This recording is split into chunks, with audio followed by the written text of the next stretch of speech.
समस्या जाणून घेण्यासाठी आलो आहोत. आपण पाहता ग्रामपंचायत समाचार न्यूज चॅनल. दादा नाव सांगा तुमचं. शंकर शिवराम आंबोरे, माणुसकी नगर, रिसोड. सांगा काय अडचणी आहेत तुमच्या? आमचे घरकुलाचे प्रस्ताव मंजूर असून करत नाही नगर परिषद. आणखी आमचे जे मोजणी आहे भूमी अभिलेखमध्ये प्रस्तावित ते पण प्रस्ताव मंजूर करत नाही नियमाकुल करण्यासाठी. किती वर्षापासून ही जागा आपल्या जागेवर आहे? ही जागा 1985 पूर्वीपासून. आणि या संदर्भात कुठल्या अधिकाऱ्यांना आपण निवेदनं दिली? काय काय याच्या संदर्भात कारवाई करण्यात आली? जिल्हाधिकारी कार्यालय, मुख्य अधिकारी, तहसील कार्यालय आणि मुख्यमंत्री यांच्या सर्वांकडे आम्ही निवेदन दिले. आम्ही जनक आमदार आमचे स्थानिक याच्या संदर्भी 5-6 भेट झाली पण आजपर्यंत कुठलीही समस्या निवारण झाली नाही. दादा आपलं नाव सांगा. तुमची काय समस्या होती? तर आमची जागा फक्त आम्हाला सगळ्यात जागा आहे तुमच्या.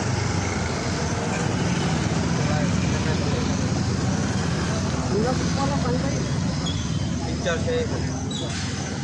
आपलं नाव सांगा. काय होतं आपला प्रश्न?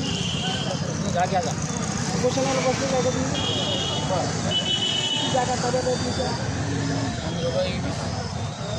कुठल्या नगरमध्ये राहता? माणूस तालुका कोणता आहे तुमचा? अक्षय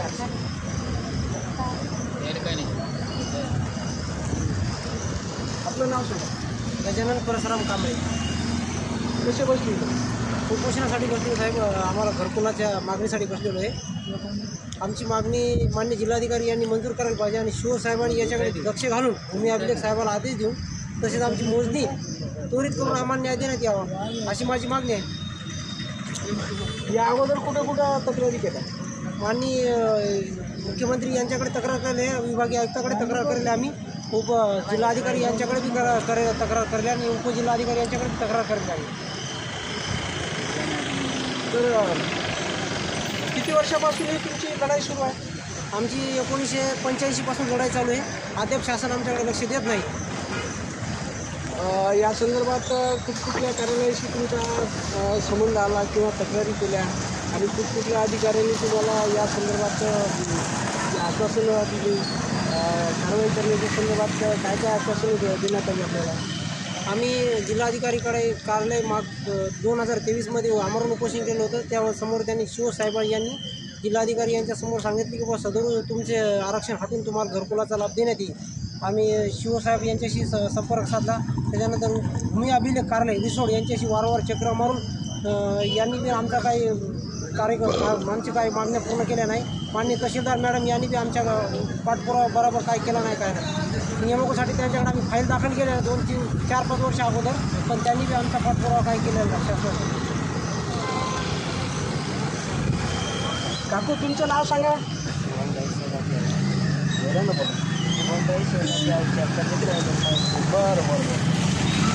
किती वय किती आहे तुझं? 75. बोला की किती वर्षापासून तुम्ही त्या जागेवर रहिवासी? 40 वर्ष होत आली आता. 40 वर्ष त्या जागेवर तुम्हाला काही कुठल्याही प्रकारचं शासनाचं जे हे असते ज्याला आपण विकासात्मक जे हे असते तर त्या संदर्भात तुम्हाला काही लाभ मिळाला का? काहीच काय बोलता? तुमचं नाव सांगा. तुमचं राहतं माणुसकी नगर. काय करता आपण?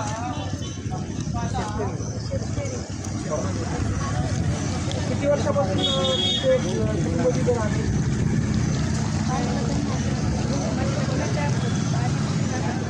बरं.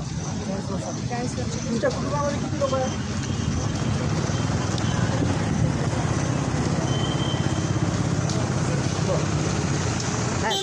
तुमचं नाव सांगा. तुम्ही उपोषणाला बसलेलं आहे